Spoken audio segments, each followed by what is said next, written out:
Thank you for your time. You have recently launched a non-electoral platform called INSAF, a people's movement for justice. What is the idea behind this platform? The idea is that I've been actually thinking for the last 1.5 years, especially after the G23 fell apart, that the kind of injustices that I have seen since 2014 in this country, I have never seen before. And the kind of injustice that is reflected in cases in court, I have not seen in the last 50 years of my profession. And I can understand injustice at an individual level. But now I find that the institutional structure of this country is also being used by the government to perpetrate those injustices. And therefore, the democratic fabric of this country and the institutional fabric of this country to deliver justice, and I don't mean justice through court, justice at all levels, that's being slowly broken, right? Demolished. So I thought, what is it that I can do which will not be opposed by anybody?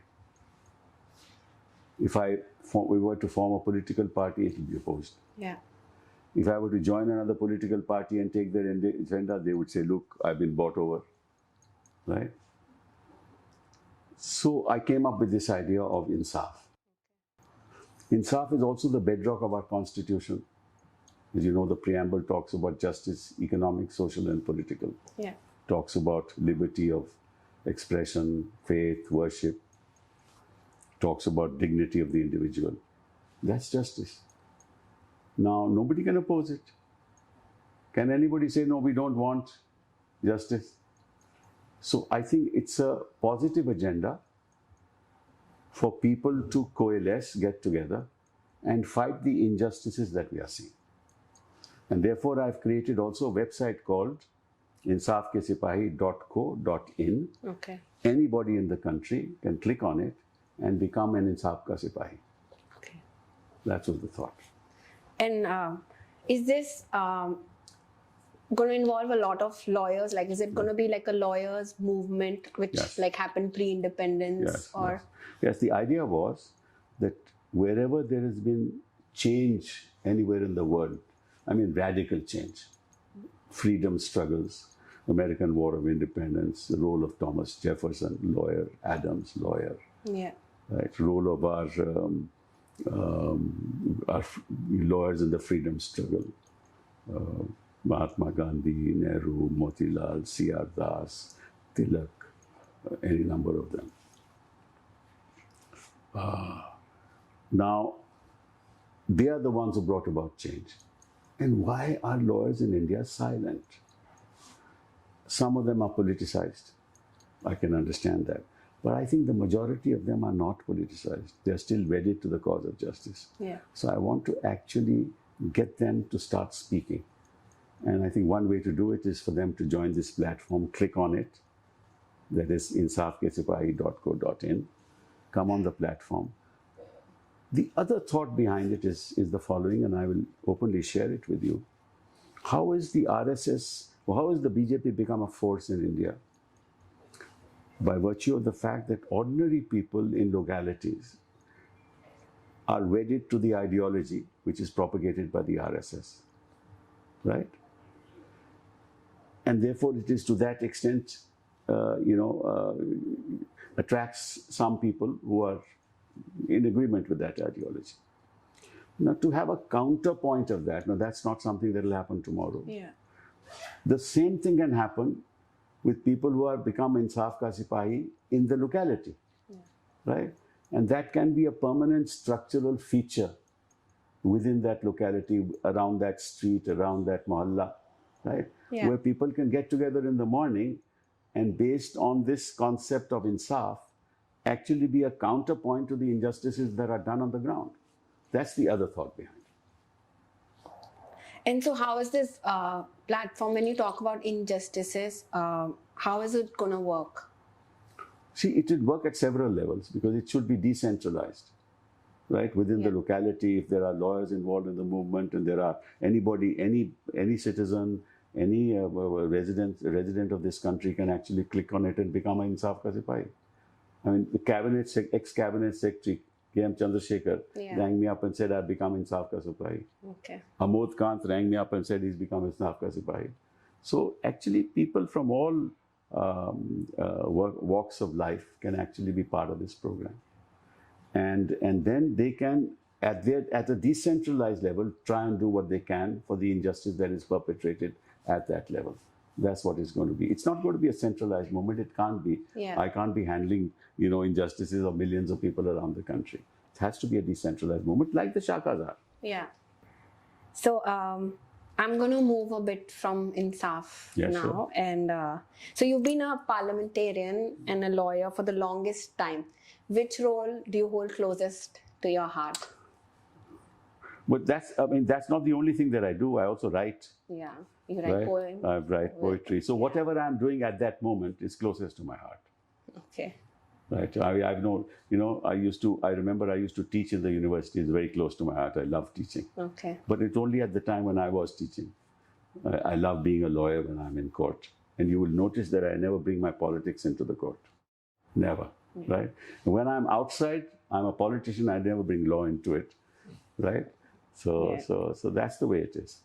But you mentioned that you don't bring politics into courts. In that context, I'm going to ask you, you're one of the most sought after lawyers in cases where the central government has to be faulted with. Is it like a conscious decision? I've always been for the citizen. If you really look at the history of my career in the law, I've hardly ever been for the state. I don't actually believe in it. I'll tell you why. Why do we have a constitution? Why do we have courts? Yeah. The state epitomizes power. Power by nature and its exercise is unjust. By nature and its exercise is unjust. Why? Because every center of power wants to aggrandize power, right? There's an element of dominance, right? And there's a victim of that dominance. Yeah. Right? If you're on the side of power, you're not protecting the victim, right? Every lawyer first think in his mind that his duty ultimately to the profession is to protect the victim, because the powerful can always protect themselves. Yeah. You can't do a thing about the state, no? The state is very powerful. But very few people can fight the state. And a victim who has no means to fight the state, who will come to his aid except a lawyer? Yeah. So all my life I've been wedded to this cause. So it's not about this central government. It is about any central government. But this more, because the kind of injustices that I have seen, as I told you, I've never seen in my life before. And there's been a growing conflict between the executive and the judiciary, and our law minister and vice president have criticized the collegium system and also the scrapping of the NJC. In one of your interviews to PTI, you said they're trying their best to create a situation in which NJC, in yet another avatar, may be tested in the Supreme Court once again. What is your opinion? Which system, according to you? I think both systems have deep flaws in their functioning. And I can only hope, because, see, I am totally against the government having the last word in the appointment of judges. I think that spells disaster for the country. I'm also opposed to the way in which the collegium system works. Okay. Right? It does, now I'm finding, like in the army, you decide as to who will be the general in the years to come, and you decide it years in advance. So I see that happening, and that's not right. Who's going to be the chief? Who's going to be the Chief Justice of India? So it's not a system that inspires too much confidence, considering what we've seen happening in recent events.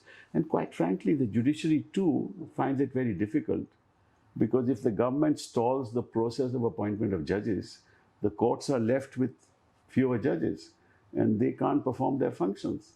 And therefore, there is much greater pressure on court. At some stage, the system then says, okay, maybe we should find a way out. You know what I mean? It's a problem. It's a problem. And then the worst thing is the Chief Justices of the High Court are looking to come to Supreme Court. And therefore, I think, and for that to happen, both the government and the court must be on their side. So they are fine. I feel, I mean, this is honestly, I find them sort of seldom at that level rendering judgments in a manner that sort of, I don't want to say anything more. I think you've said it in few words. But still, like which system, because there are flaws with both the systems. Well, at the moment, I think the collegium system has to be preferred, because I certainly don't want the government. They've already captured all institutions. This is the last citadel of freedom that is left.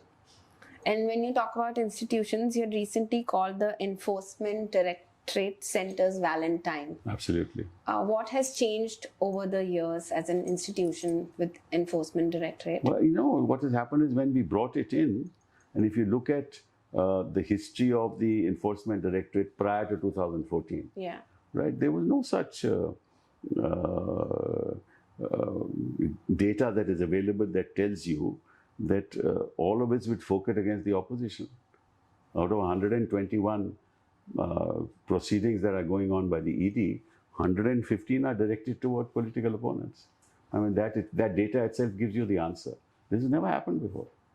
95% of all proceedings by the ED are against the opposition. I mean, you name me one minister in the BJP government, either at the state level or at the union, who is being proceeded against by ED, or some great industrialists who are great friends of the powers that be. Has the ED ever reached them? Has the CBI ever reached them? So that data tells you by itself what's happening in this country. And you would say pre-2014 it wasn't? No, it was happening. I'm not saying that. But at a much lower scale.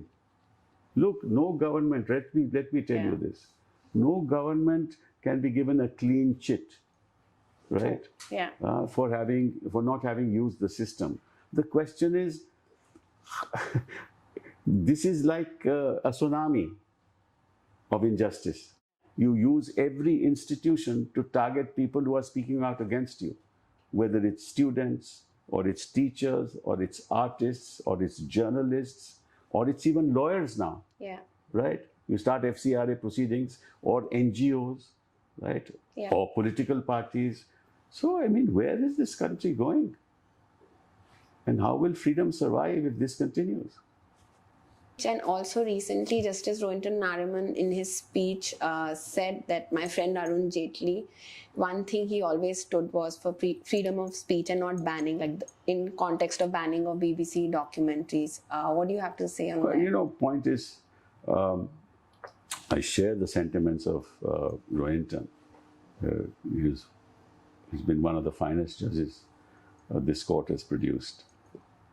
The fact of the matter is that freedoms are being trampled upon in this country, and we must fight for the state which seeks to dominate every aspect of our life. When you talk about freedom of speech, what freedom do you have when kids are being prosecuted under UAPA for having done a dharna or having spoken out against the government? What freedom of speech are you talking about? And you recently celebrated, I think, 50 years in the legal profession. In the Supreme Court. In the Supreme Court.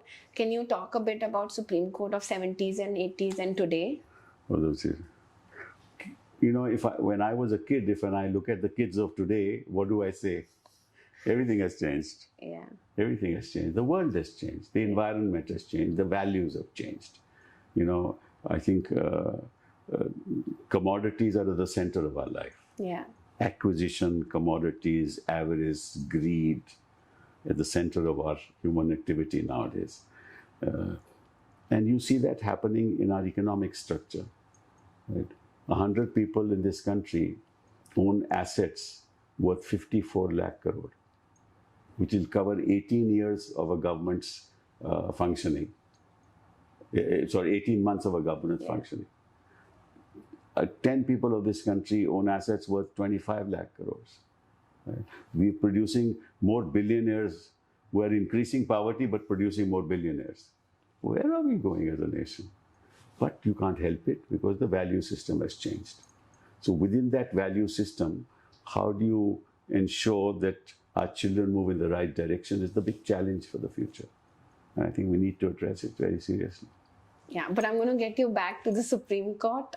How do you think it has changed in your 50 years? It has changed radically. It has changed. First, there are too many judges. You know, when I started practices, there were only 11 judges.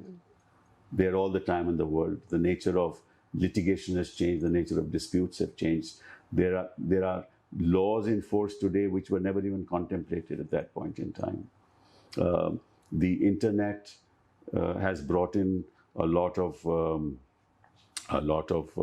illegal activity, which is now the drug lords, the mafias are overtaking economies. Yeah. Terrorism is on the rise. Now, none of that was happening then. The cases that we did were, cases which involved, yes, election petitions and freedom of expression and land disputes, things like that.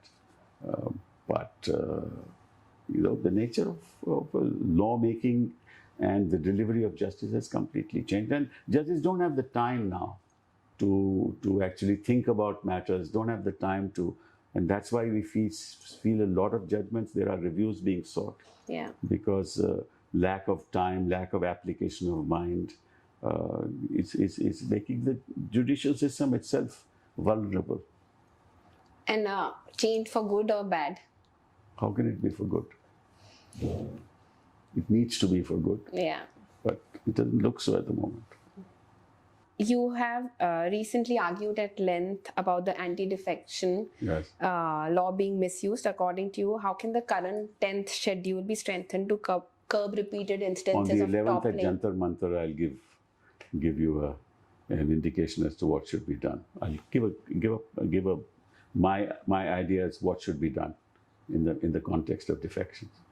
That's why the agenda for the future for the nation is going to be unraveled, a positive agenda on the 11th of March at Jantar Mantar. Listen in.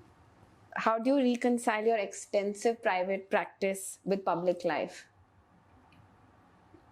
The problem is I find it very difficult now to actually be a constructive force in Parliament, because there are so many people who are victims of injustice who need my presence in court. Yeah.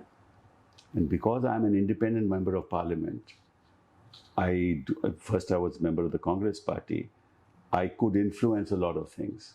But as an independent member, I don't think I'll be able to do that. So temporarily, I've made a choice to actually help people in court for the moment. But the time will come, hopefully, when I'll move back to Parliament and try and influence decision making there. So, has anyone from the judiciary reached out to you in support of Insaf? Former judges? Yes, I've had a chat with Mr. Lokur. He was sympathetic, and I've had a chat with Mr. Gupta. These judges don't want to be in politics. I was hoping that Madan Lokurji would come with me, but he's not available on the 11th of March. Okay. I would have persuaded him to be on the platform. But I think very many judges are sympathetic to it. And so when you call Insaf Ke Sipahi a non-electorate political movement, do you not envisioning it ever coming into the electoral frame? No. This is not a political party. When you say electoral political movement is wrong. Okay. I mean, it is a platform for politics. Okay. But it's not a political party. Okay. I don't have any personal sort of interest in becoming A, B, or C. I have no desire. I'm not going to fight the 2024 election. right? So therefore, that's out of the question. But I want political parties to use the narrative of injustice to fight the political battle in 2024. So is it like a bank of resources for the opposition parties to? No. It is people. It is a people's. I'm trying to. Ultimately, all change must come through a people's movement. Right. This is what I want, and the political parties can join in. Thank you so much. Not at all. Subscribe to our YouTube channel and click the bell icon.